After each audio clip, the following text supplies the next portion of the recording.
നമ്മളെ അമ്മ വന്ന് വിളിക്കുകയാണ്. അമ്മ വന്ന് വിളിച്ച് ഏൽക്കുമ്പോൾ തറയിൽ തൊട്ട് തലേ വെച്ചിട്ട് ഏൽക്കാൻ സമ്മതിക്കുള്ളൂ, എന്നിട്ടേ കാല് ചവിട്ടാൻ സമ്മതിക്കുള്ളൂ.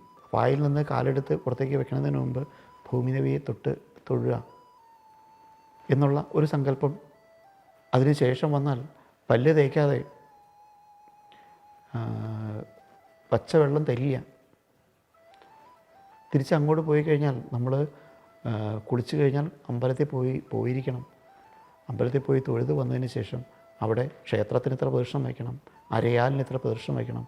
ഇങ്ങനെ കുറേ വ്യവസ്ഥകൾ നമ്മുടെ ചെറുപ്പത്തിൽ നമ്മൾ ശീലിച്ചിട്ടുണ്ട്. നമ്മൾ ആ ചെറുപ്പത്തിൽ ശീലിച്ചിട്ടുണ്ടെങ്കിൽ ഇതൊക്കെ ആരംഭിച്ചത് കാരണം അമ്മയുടെ ഇത് പഠിപ്പിച്ചത് അമ്മയുടെ അച്ഛനും അമ്മയാണ്. അവിടുന്ന് അപ്പുറേക്ക് പോകുമ്പോൾ അതിനപ്പുറേക്ക് പോകുമ്പോൾ അപ്പോൾ വളരെ പൂർവിക കാലം തൊട്ട് എങ്ങനെ ഒരു മനുഷ്യൻ അവൻ്റെ ചിട്ട എന്തൊക്കെ വേണമെന്ന് വളരെ വ്യക്തമായിട്ടുള്ളൊരു വ്യവസ്ഥ പൂർവികരുണ്ടാക്കിയിരുന്നു. അത് ആ ഒരു വ്യവസ്ഥയെ ചോദ്യം ചെയ്യാൻ ആർക്കും അധികാരം ഉണ്ടായിരുന്നില്ല.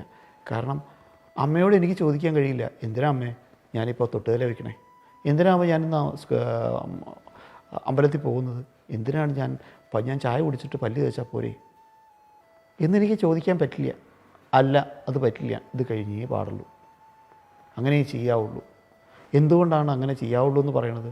അതൊന്നും നീ ഇപ്പോൾ ചോദിക്കണ്ട എന്നേ പറയുള്ളൂ. കാരണം ഇവർക്കും പകർന്ന് കിട്ടിയത് പൂർവ്വകരിൽ നിന്ന് ഇതേ തരത്തിലാണ്. ഇതേ ചെയ്യാൻ പാടുള്ളൂ, ഇതേ ചെയ്യാവൂ.